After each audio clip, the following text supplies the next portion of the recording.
Hai, aku Pasya. Mari kita belajar bersama.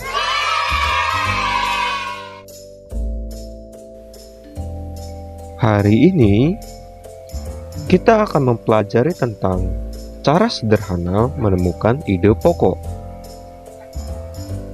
Mencari ide pokok dalam paragraf sampai saat ini masih menjadi hal yang dianggap sulit loh. Terlebih lagi jika kita harus mencari ide pokok dalam paragraf yang lumayan panjang. Menemukan dan memahami ide pokok dalam satu bacaan ternyata memiliki manfaat, teman-teman. Salah satu manfaatnya ialah kita dapat memahami pesan atau informasi yang disampaikan penulis secara tersurat maupun tersirat. Yuk, langsung saja kita pelajari, teman-teman. Ide pokok adalah gagasan yang menjadi pokok pengembangan paragraf. Ide pokok juga disebut sebagai gagasan pokok dan gagasan utama. Ide pokok umumnya dituangkan dalam sebuah kalimat utama. Nah, berdasarkan letaknya, kalimat utama terdapat di awal kalimat, di akhir kalimat, dan campuran atau gabungan antara awal dan akhir kalimat. Berikut ini cara sederhana yang dapat kita lakukan untuk menemukan ide pokok. Pertama, memeriksa soal dan jawaban. Langkah pertama ini untuk memaksimalkan waktu yang kita miliki agar lebih cepat mengerjakan soal berikutnya. Tentu, langkah ini dilakukan jika soal berupa pilihan ganda. Kedua, membaca teks secara menyeluruh.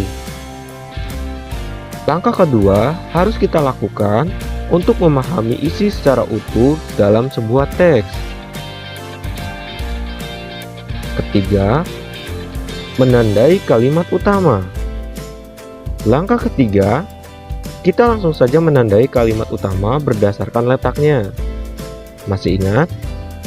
Awal, akhir, atau campuran. Dalam langkah ini juga, sekaligus kita menentukan kalimat yang sudah ditandai itu, apakah merupakan kalimat utama atau kalimat penjelas. Keempat, menandai kalimat penjelas. Langkah keempat ini kita lakukan untuk mendapatkan ide pokok yang terkadang disampaikan secara tersirat.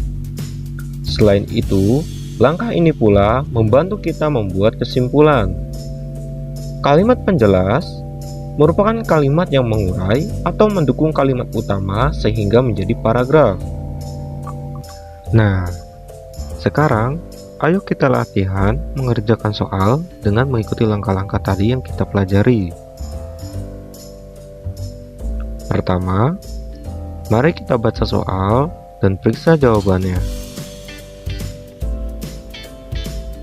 Kedua, baca teksnya dan pahami isinya.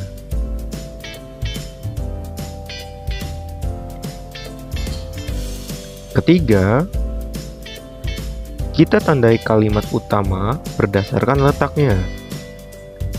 Kita beri tanda kalimat pertama dan kalimat terakhir.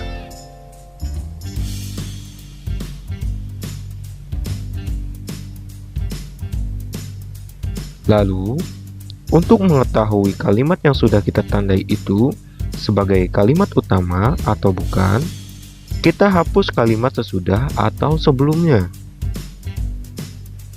Hal ini dilakukan untuk mengetahui apakah kalimat yang kita tandai bisa berdiri sendiri tanpa bantuan kalimat yang lain. Jika bisa, maka itu adalah kalimat utama, atau sebaliknya. Mari kita hapus. Ternyata, kalimat pertama ini bisa berdiri sendiri sebagai kalimat yang utuh tanpa bantuan kalimat lain. Berarti, kalimat ini adalah kalimat utama. Coba kita cek kalimat kedua. Kita hapus kalimat yang mendahulunya. Kalimat ini tidak bisa berdiri sendiri dan harus ada kalimat-kalimat sebelumnya untuk membangun kalimat kedua ini. Berarti, ini adalah kalimat penjelas. Dan sudah kita dapatkan kalimat utamanya ada di awal paragraf ini. Keempat, mari kita tandai kalimat penjelas. Dalam paragraf ini, kita bisa tandai kalimat penjelasnya ialah Sofia anak perempuan, semua permainan laki-laki disenanginya, dan kalimat asal permainan itu menarik pasti diikutinya.